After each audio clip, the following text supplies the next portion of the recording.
Saudações, sejam bem-vindas, sejam bem-vindos. Vamos falar de literatura italiana, literatura infanto-juvenil. Isso foi lançado, Foi lançado recentemente uma animação do Guilherme Del Toro, que é um mexicano, cineasta, sobre Pinóquio, do Collodi. O Guilherme Del Toro é famoso, pela Forma da Água, de 2017, famoso pelo Labirinto do Fauno, 2006, que são filmes interessantíssimos. Um autor é um diretor autoral. E ele fez uma versão do Pinóquio, então está sendo debatido o Pinóquio, interessante, porque vamos falar justamente de Pinóquio, literatura italiana, e duas dicas e mais algumas dicas de literatura infanto-juvenil, ou literatura juvenil, para trabalhar a leitura com o terceiro ciclo, crianças de 10, 12, 15 anos, certo? Então vamos lá com Pinóquio. Muito bem, Pinóquio é aquele menino feito de madeira, É um menino feito de madeira que ele começa a querer ser menino mesmo, A famosa história do menino que mentiroso também, Tem essa característica dele, que ele é um menino tanto quanto inverídico, porque tudo que ele fala, ele inventa, ele aumenta, Então ele se mete em várias confusões, várias aventuras e sempre tem uma versão dos fatos, Então ele sempre tenta limpar a barra dele lá e sempre se mete em confusão. E aí essas são as aventuras. É um tipo de folhetim, ou seja, porque ao ser publicado em capítulos, as aventuras são sempre aumentadas, As peripécias. Então faz parte desse estilo, desse gênero literário, das peripécias, Tipo o Pedro Marazzato no Brasil, Sempre tem uma história a mais. E o Collodi, ele publicou isso aqui em folhetim lá no final do século XIX, 1880, e ele foi colocando assim, pequenos fascículos, naquela época, igual o Dickens publicava também, Aí depois o autor ia e juntava, os capítulos, assim, tem uns resumos dos capítulos, Interessante essa literatura de folhetim, que, por exemplo, ao longo dos capítulos, essa aqui é uma versão bem estendida, É a versão bem estendida, usa bastante o texto original, porque tem várias versões, tem vários resumos, As Aventuras de Pinóquio. Aí vai, capítulo 1. Como foi que o mestre Cereja, marceneiro, encontrou um pedaço de madeira que chorava e que ria como uma criança? Aí você lia lá no jornal, aí você esperava mais um capítulo, aí outro capítulo bem resumido. Lembra do Don Quixote, também Don Quixote tem esses resumos de capítulo, Mestre Cereja dá o pedaço de madeira de presente ao seu amigo Gepeto, que o pega para fabricar um boneco maravilhoso que sabia dançar, esgrimir e dar saltos mortais. Capítulo 3, Aventura de Pinóquio. Gepeto, chegando em casa, logo começa a fabricar o seu boneco e lhe dá o nome de Pinóquio. Primeiras travessuras do boneco. Aí vai indo, capítulo 4. A casa de Pinóquio com um grilo falante, onde se vê como os maus meninos ficam aborrecidos quando aqueles que sabem mais do que eles chamam a sua atenção. E aí vai, então cada capítulo vai aumentando mais a complicação, Pinóquio está com fome e procura um ovo para fazer um omelete. Mas na melhor parte o omelete voa para fora da janela. Então, aqui tem as ilustrações bem simples mesmo, Ilustração de época, a capa mesmo, Então fica aqui a dica de leitura do o mestre dos fantoches, Ele se mete em confusão com o mestre dos fantoches, em vez de ir para a escola, ele vai para o circo, O pai, o Gepeto, quer que ele seja um menino estudioso, aí dá uma mochila, dá um caderno e manda para a escola. Em vez de ir para a escola, ele vai para o circo, Ele só se mete em confusão. E aí ele sempre mente, Então toda vez que ele mente, o que acontece com o nariz? Vai aumentando, Então essa é a historinha do Pinóquio, que é uma história assim para jovens, bem educativa, tem muita moral, Cada história tem uma moral, falando que os meninos têm que ser obedientes aos pais, não podem mentir, tem que estudar, etc. Então é interessante isso, porque foi um sucesso e tanto, Tem uma versão feita pelo Alexandre Rapazzo, que é uma edição fantástica, olha a qualidade da ilustração, bem trabalhada mesmo. Então, é uma versão da história, não é a história toda, é uma versão. E tem um trabalho gráfico, para você ver essa cena aqui, do nariz crescendo, Sensacional o trabalho gráfico. Olha só a coisa, Qualidade gráfica. Olha o tamanho que fica o nariz do menino. Então o sonho do Pinóquio é tornar-se uma criança de verdade, Ele quer ser o filho do Gepeto. Aí depois ele vai encontrar a fada, e aí a fada vai transformar ele no menino, Tem aquele negócio da fábula toda, Então fica a dica.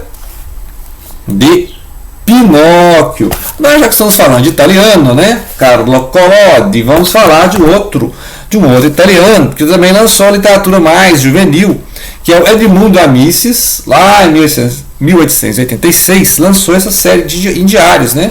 São uma série de diários, assim,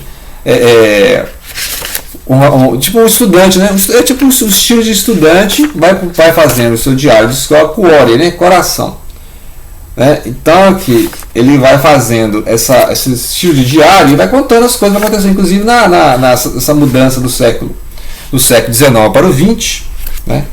São anotações de sala de aula, e aí você vê a cultura da época, né? Aquelas diferenças que tem entre os povos italianos, né? Quem vem da Calábria, quem vem do norte, quem vem do sul. Então é interessantíssimo isso aqui. Vou colocar na lista de leitura também, que eu descobri recentemente, né? Então é interessante para conhecer a cultura italiana. O livro é uma espécie de diário de um estudante escrito ao longo de um ano letivo na escola primária. Permite mergulhar na cultura deste país e conhecer os hábitos, valores e comportamentos no final do século XIX. Então fica a dica. Agora, o que eu li e achei interessantíssimo foi esse do Vamba, né? O Vamba, ele publicou no início, em folhetim também, no início do século XX, né? 1907, 1908. O diário do Gian Borrasca, né? Gian Borrasca. E aí ele vai contando. O Vamba é o Luigi Bertelli, tradução do Reginaldo Francisco. E aí é isso mesmo, é um diário do menino, só que é um menino muito bagunceiro também, muito travesseiro, muita travessura. E aí ele vai contar, ele vai fazer uma descrição das pessoas de forma bem irônica, bem engraçada, né? Vai mostrar a hipocrisia da sociedade, né? Então ele mostra muito isso aqui. As partes engraçadas é justamente isso, quando ele é bem criança e ele faz comentários infantis sobre as pessoas, né? E as pessoas não gostam muito de comentários sinceros, né? Então ele coloca a família dele em apuros aqui, quando ele faz alguns comentários, quando ele faz a crítica das pessoas, mostra que as pessoas estão mentindo, né? Mostra a hipocrisia. Então é interessante isso. As maiores tiradas dele é isso, é quando ele desmascara alguém, ele sabe que a pessoa está mentindo, que a pessoa está fazendo uma coisa errada e fica dando lição de moral, né? Então isso aqui é a literatura bem juvenil, né? 10 anos em diante. O diário do menino de 10 anos, né? O Gian Borrasca, bagunceiro total, né? Agora é interessante, vou dar mais dica aqui, literatura infantil juvenil. É importante, né? Que a história da literatura juvenil é isso, né? Ou seja, antes nem se escreviam para criança, né? Para jovem, era tudo fazer as adaptações. Por exemplo, a gente vê adaptações hoje de Robinson Crusoe infantil juvenil. Mas o Robinson Crusoe não era literatura infantil juvenil na época, né? Fizeram esse resumo, adaptações. Viagem de Gulliver. Eu li Viagem de Gulliver na versão infantil juvenil. Mas o Viagem de Gulliver nem era um livro infantil juvenil, né? Interessante, eles vão adaptando, né? E tem o Anderson já faz a literatura, assim, ele não cria, vou escrever para criança, mas é uma literatura para criança, né? Hans Andersen, então, essa coletânea aqui, Os Pequenos Verdes e Outras Histórias. É interessante aqui, tem várias histórias dele, né? O Princesa Ervilha, Polegarzinha, Novos Trajes do Imperador, né? O Imperador está nu, né? Lembra, famoso? A Menina dos Fósforos, do Rochinol e Os Pequenos Verdes. Né? Então fica a dica aqui, o Anderson, contos e fábulas, nós já falamos, eu acho, em outros vídeos aí. Fica a dica. Temos também Hoffman, que é do Sandman, né? O Homem de Areia. Aqui o Quebra-Nozes também, que fizeram um filme aí, fizeram um filme, uma animação, se não me engano. Tá rodando. O Quebra-Nozes. Tem pessoal que faz a leitura de terror, porque o Hoffman gostava muito de terror. Inclusive o Edgar Allan Poe lia o Hoffman, né? O Lord Byron lia o Hoffman, que é ali um alemão, final do iluminismo, final do século XVIII, né? Então inspirou muito o pessoal do terror. Depois nós vamos falar de terror do século XIX. E o pessoal lá, o Edgar Allan Poe, o Lord Byron, todo mundo lia Hoffman. E aqui ele vai falar do Quebra-Nozes contra o rei um camundongo rei, né? Também um pouco de terror, mas é uma literatura fácil de ler, viu? Assim, a partir de 10 anos. Fartamente ilustrado, né? Um livro assim, a edição belíssima, né? E aí fica aqui a dica, mais dicas, a extraordinária jornada de Edward Tulane. É um bichinho de pelúcia, né? Que ele viaja pelo mundo todo, né? É um coelhinho de pelúcia. Esse livro aqui, ó, 2007, né? 2007 esse aqui. Então, a extraordinária jornada de Edward Tulane é isso, conta a história, texto bem acessível, e é um coelhinho que viaja pelo mundo, aí você afunda no fundo do mar, confusão nada, né? Interessante, ele aqui virou um espantalho. Então a literatura assim, bem estilo Alice, né?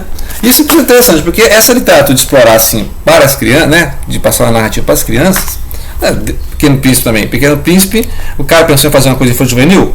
Será que ele pensou infanto-juvenil? Mas é uma literatura que tem grande aceitação entre os jovens, né? Eu trabalho em biblioteca, vejo que o pessoal gosta muito, né?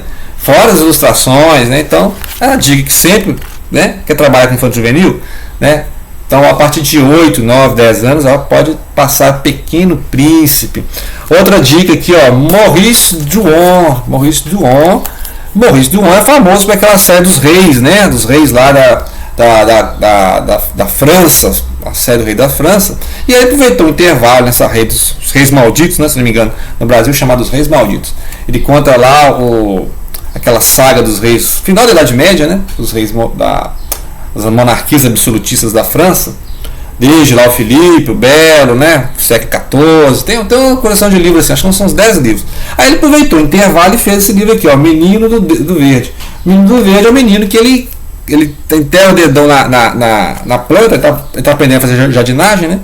Aí ele enterra o dedão na planta e aí ela começa a crescer. Então é uma coisa assim, meio fábula, né, interessantíssimo.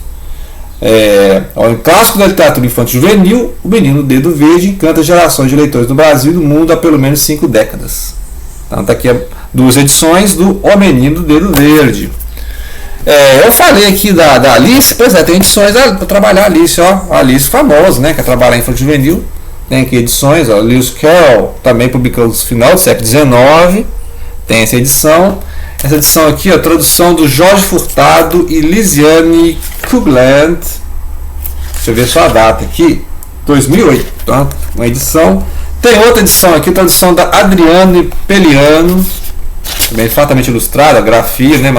Parece um manuscrito medieval, né? Essa coisa assim.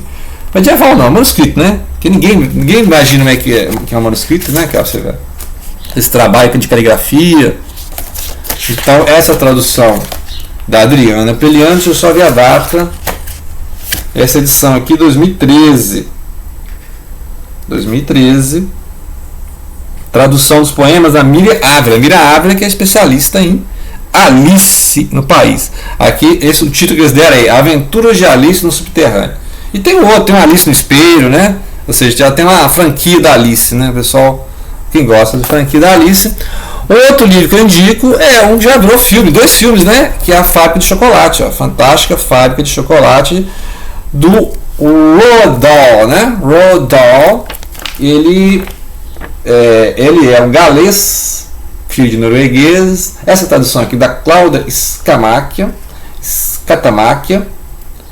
né? E aí 98, de 98 essa edição.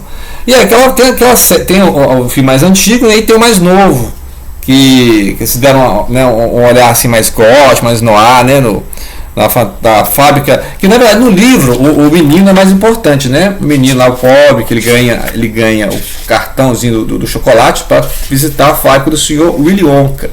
Só que nos filmes deram muita ênfase ao Wonka, né? Em vez de falar do Charlie, que é o menino, aqui, né, fica falando do Wonka, né? Aí colocaram, né, coloca lá um ator assim mais espalhafatoso, mais excêntrico, né? Tipo o John Depp, assim, né, pra fazer e tal, mas não é a cena narrativa não é o Wonka, né? O Wonka é o excêntrico, o Wonka é o cara muito rico que fabrica chocolate, tudo é de chocolate, né? Aqui, né? E aí o menino vai lá e ele vence, e tem aquelas crianças, né? Cada criança de um jeito mais complicado que a outra, né? Aquelas crianças lá. E aí o Charlie é aquele que vence o concurso e vai ser o herdeiro do Willy Wonka. Só que não é o Willy Wonka o mais interessante da história, é o Charlie, né? Como é que o Charlie aprende, como é que o Charlie é um menino que não tem posses, bem pobre, com a família, né? E ele tem valores, os outros meninos lá que são até ricos, né? Tá, são garotos mimados, né? Tudo que já viu o filme, tem 2 filmes. Depois eu coloco na descrição aí o link para os filmes, né? Informação sobre, são 2 filmes mas leia o livro, tá? Estou fazendo propaganda do livro, não dos filmes. Quem quiser ver os filmes, Beleza? Então fiquem as dicas de infanto juvenil. Eu tenho um monte de infanto juvenil aqui, vou fazer mais vídeos, né? Eu vou colocar assim um vídeo sobre literatura brasileira, um vídeo sobre infanto juvenil, porque é interessantíssimo essas duas linhas, né? Uma literatura mais para adulto, uma literatura mais para trabalhar com jovem, ok? Então ficam essas dicas de infanto juvenil e não se esqueçam de compartilhar.